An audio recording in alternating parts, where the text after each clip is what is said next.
जिस EVM setting को लेकर विपक्ष सालों से चिल्ला रहा था, अब सुप्रीम कोर्ट ने ऐसा वार किया कि मोदी सरकार और चुनाव आयोग दोनों की हालत खराब हो गई है। चीफ जस्टिस संजीव खन्ना की अगुवाई वाली बेंच ने सीधे सीधे कह दिया कि ईवीएम का डेटा अब डिलीट नहीं होना चाहिए। अब सवाल उठता है कि क्या चुनाव आयोग और मोदी सरकार की पुरानी सेटिंग खुलकर सामने आ गई है। इस आदेश के बाद मोदी सरकार और चुनाव आयोग के रिश्तों पर सबसे बड़ा सवाल खड़ा हो गया है। क्या ये दोनों मिलकर चुनावों को अपने हिसाब से मैनेज कर रहे थे? क्या सुप्रीम कोर्ट का ये आदेश बीजेपी की मैनेजमेंट पॉलिटिक्स का भांडाफोड़ करने वाला है? आइए इस पूरे मामले को गहराई से समझते हैं।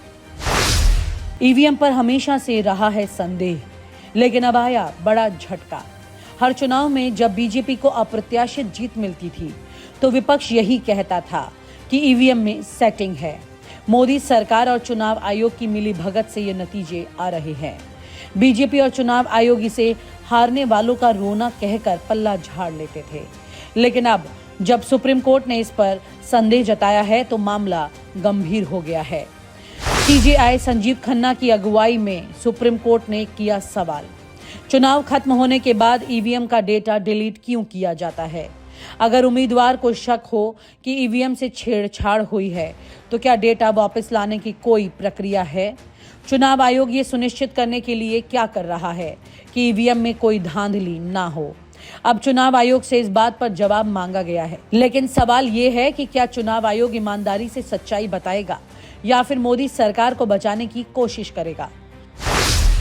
मोदी सरकार की मुश्किलें क्यों बढ़ गई? चुनाव आयोग की विश्वसनीयता पर सवाल खड़ा हो गया है।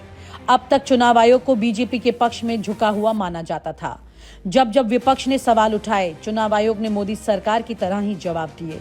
लेकिन अब जब सुप्रीम कोर्ट ने चुनाव आयोग से जवाब मांगा है तो उसकी निष्पक्षता खतरे में है। अगर चुनाव आयोग ये मानता है कि ईवीएम का डेटा डिलीट होता था तो ये साबित हो जाएगा कि ईवीएम से छेड़छाड़ संभव थी। और अगर चुनाव आयोग ये कहता है कि डेटा सुरक्षित रखा जाता था तो फिर सुप्रीम कोर्ट ने ऐसा आदेश ही क्यों दिया? किसी भी स्थिति में चुनाव आयोग की साख गिरनी तय है, और अगर चुनाव आयोग कटघरे में आता है तो बीजेपी भी जरूर फंसेगी। बैलेट पेपर की मांग फिर से जोर पकड़ सकती है। अगर ईवीएम पर लोगों का भरोसा खत्म होता है तो 2029 लोकसभा चुनाव से पहले विपक्ष बैलेट पेपर से चुनाव कराने की मांग तेज कर सकता है। राहुल गांधी ने क्या कहा? अगर ईवीएम में कोई छेड़छाड़ नहीं होती तो डेटा डिलीट करने की जरूरत क्यों पड़ी?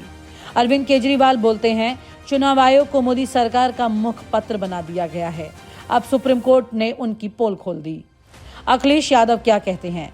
अगर कोर्ट को कोई भी संदेह है तो ईवीएम पर जनता कैसे भरोसा करे? अगर ये बहस जोर पकड़ती है तो 2029 के चुनाव से पहले मोदी सरकार पर चुनावी प्रक्रिया में बदलाव का दबाव बढ़ सकता है। क्या सुप्रीम कोर्ट चुनाव आयोग को कटघरे में खड़ा करेगा? सुप्रीम कोर्ट का आदेश सिर्फ एक मामूली टिप्पणी नहीं है, ये संकेत है कि न्यायपालिका को भी चुनाव आयोग और मोदी सरकार के खेल पर शक हो गया है। अब सवाल उठता है, क्या कोर्ट चुनाव आयोग से ईमानदार जवाब मांगेगा? क्या भविष्य में बैलेट पेपर से चुनाव करवाने के आदेश आ सकते हैं? क्या मोदी सरकार को ये फैसला पलटने के लिए कोई रास्ता मिलेगा? अगर चुनाव आयोग का जवाब संतोषजनक नहीं आया तो सुप्रीम कोर्ट बड़ा कदम उठा सकता है। चुनाव आयोग और मोदी सरकार की सेटिंग क्या अब खत्म हो जाएगी? मोदी सरकार के आलोचक हमेशा से कहते रहते हैं कि मोदी की असली ताकत उनकी सरकार नहीं बल्कि ईवीएम है।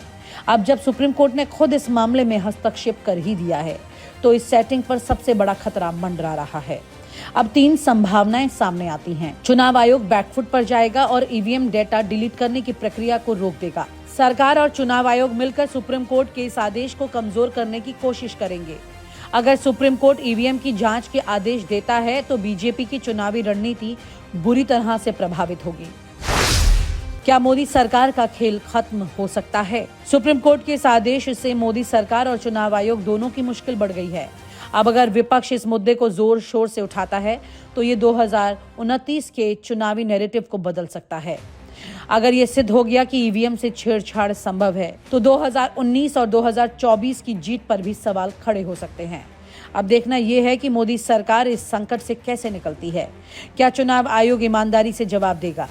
क्या सुप्रीम कोर्ट इस मामले को और गहराई से जांचेगा? क्या 2029 में बैलेट पेपर से चुनाव कराने की मांग जोर पकड़ लेगी या फिर मोदी सरकार और चुनाव आयोग एक बार फिर से मिलकर जनता को गुमराह कर सकेंगे?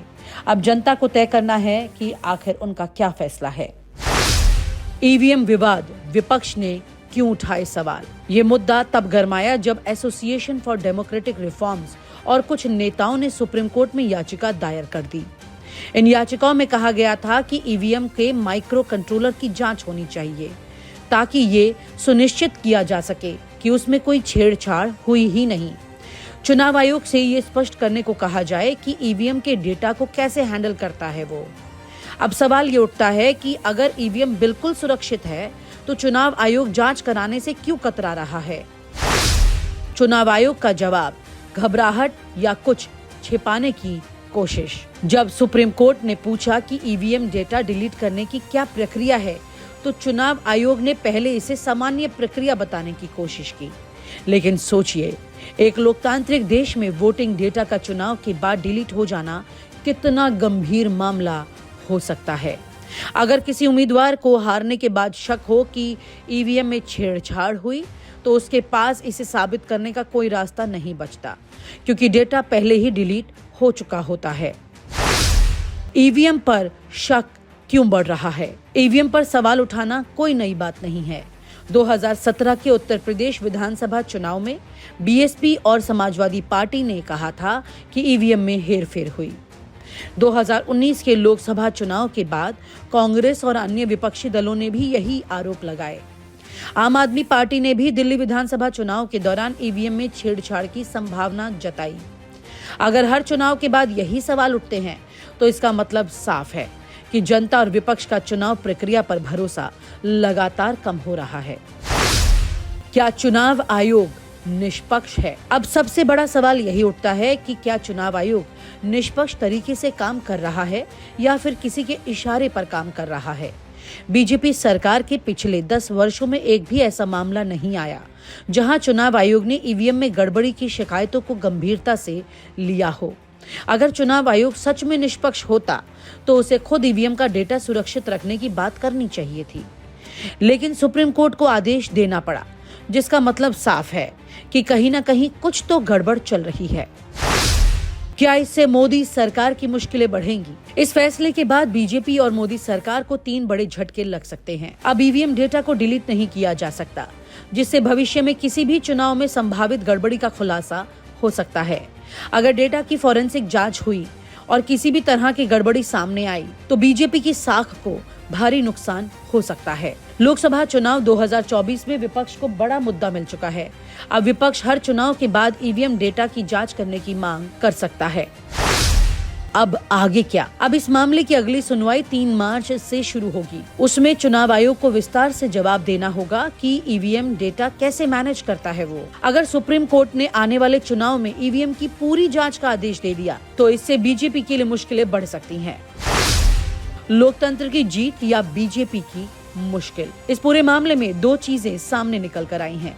चुनाव आयोग अब बैकफुट पर आ चुका है और उसे सुप्रीम कोर्ट को जवाब देना पड़ेगा। अगर चुनाव आयोग की पारदर्शिता नहीं दिखाई देती है, तो जनता का शक और बढ़ सकता है। अब देखना ये दिलचस्प होगा कि मोदी सरकार और बीजेपी इस फैसले के बाद क्या रणनीति अपनाते हैं। और आप हमसे जुड़े रहने के लिए सब्सक्राइब करें YouTube पर, फॉलो करें Twitter पर और लाइक करें Facebook पर। और ज्यादा जानकारी के लिए आपको टाइप करना होगा सिर्फ न्यूज़ नशा।